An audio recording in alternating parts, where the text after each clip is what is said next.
Hey guys, it's Nelson with Fish Another Day. So today I'm actually going to show you guys how I built a shrimp gun. Some people call it a slurp gun, but I think most of the people in this area call it shrimp gun just because they use this to catch ghost shrimp. So personally, I'm not really going to be targeting ghost shrimp, maybe not now at least. I'm actually making this to pump out sand for the purpose of catching horseneck and gaper clams.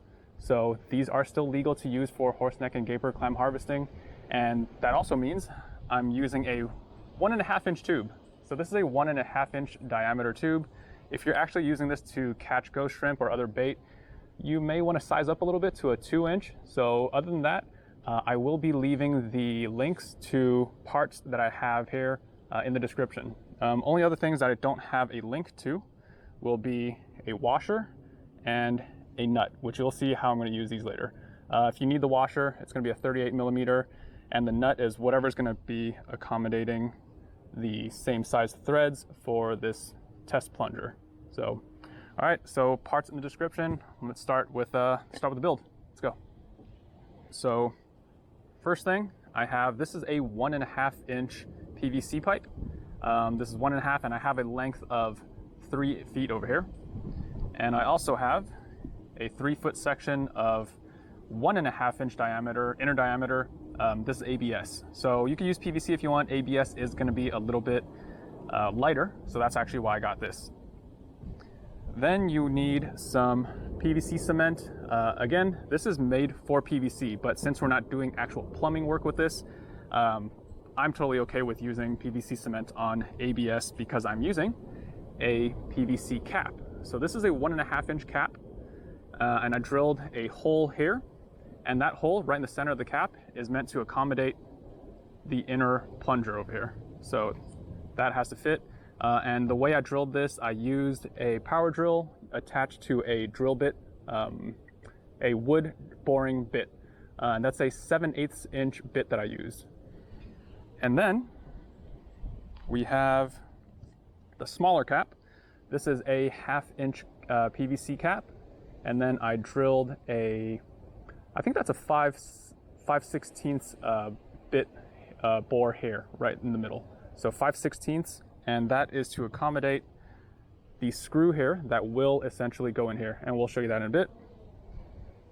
So next thing, we have the 1.5 inch test plunger, and this is going to be this is a 1/2 inch T,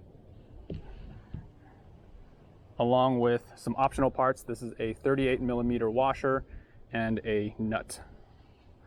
So, first step, we're actually going to be disassembling the test plunger. So I'm actually not going to be using this wing nut over here. So this wing nut I won't be using, and you'll see why in a second.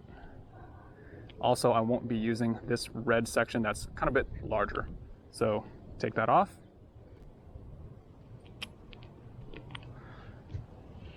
So the screw from the test plunger, you're actually going to be sticking that through the 1/2 inch PVC cap. So the screw sits in, and then you're just going to reassemble all that. So put that back on.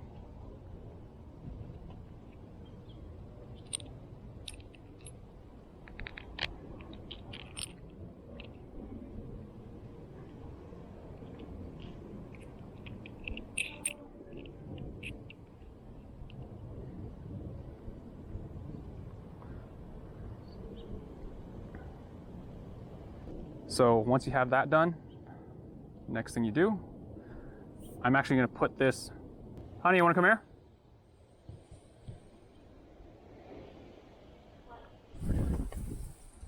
So I'm actually going to let Sally do the gluing of this because she thinks the little, she likes the little brush on this thing.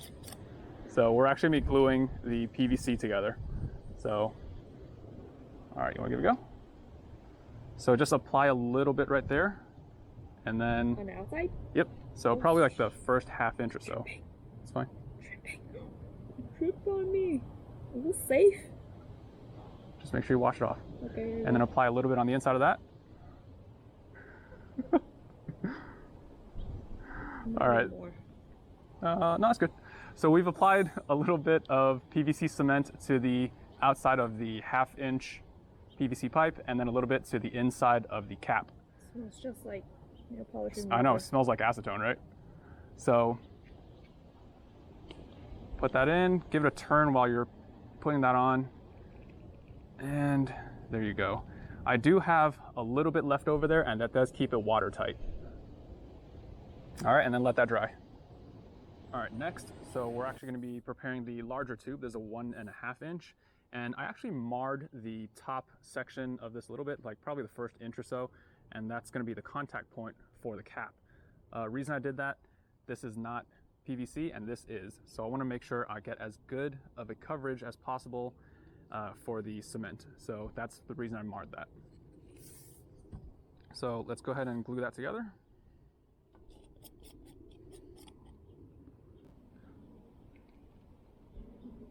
So, bit on the outside.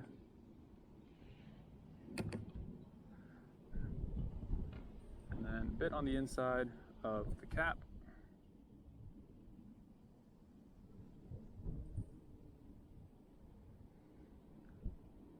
And the way this stuff works, it actually melts the PVC. And so the PVC will essentially melt onto whatever surface that you're applying this to. So there we go. And you can actually see the ABS melted a little bit already right there. So this is why it's usually a watertight seal once this dries up. All right, it's actually pretty dry already. Yeah, it's tight.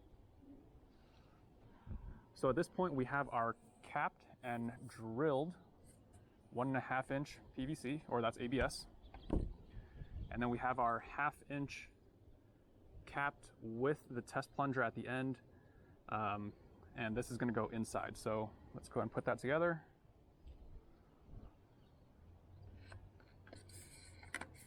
Slide that through. Right there.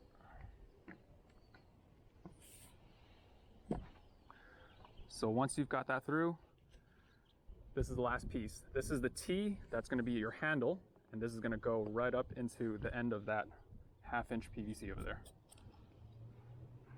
So last one, let's get that on.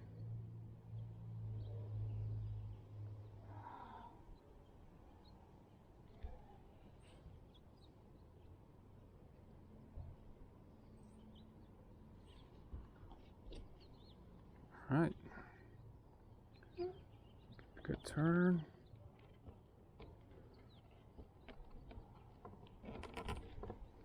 All right, that should be it. So once all that dries, this is good to go. So here's the whole thing completed. And then you'll see on the inside, that's the plunger with the nut, and the nut allows you to essentially use the plier or something to tighten and loosen the bolt as needed for suction. And the reason we didn't use the included wing nut, the wing nut is actually larger than the diameter of the pipe, so it won't go through. So, I mean, optionally, if you didn't want to use the nut and washer, then you would have to grind down the wings of this wing bolt and then also kind of cut off a bunch of the material here until it did fit inside this tube. But I happen to have the parts, so they're totally optional. If not, just shave these down. All right, so yeah, that's pretty much it. Only other issue that I've kind of noticed now that it's done being built, when I have the T all the way down, the plunger kind of sticks out a little bit. So in order to fix that, either use a longer outside PVC, so give it a couple extra inches, or shorten the inside PVC.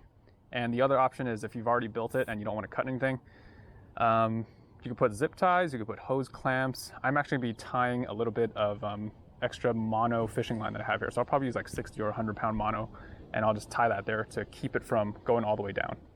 And that'll keep the plunger inside. So that's pretty much it. Hopefully you guys enjoyed that. I'm actually gonna take this out clamming in a couple days. So hopefully you guys thought it was useful. And also check out my other videos for some DIY things. I think so far I've built a retractable poke pole. And I'm going to be building I guess, electric portable shower. So that one's gonna be coming up next for my DIY builds. So, all right, check out the other videos, but otherwise, hopefully this was helpful. Hit that thumbs up if it was, and then subscribe if you haven't already. So, all right, tight lines, guys. Have a good one.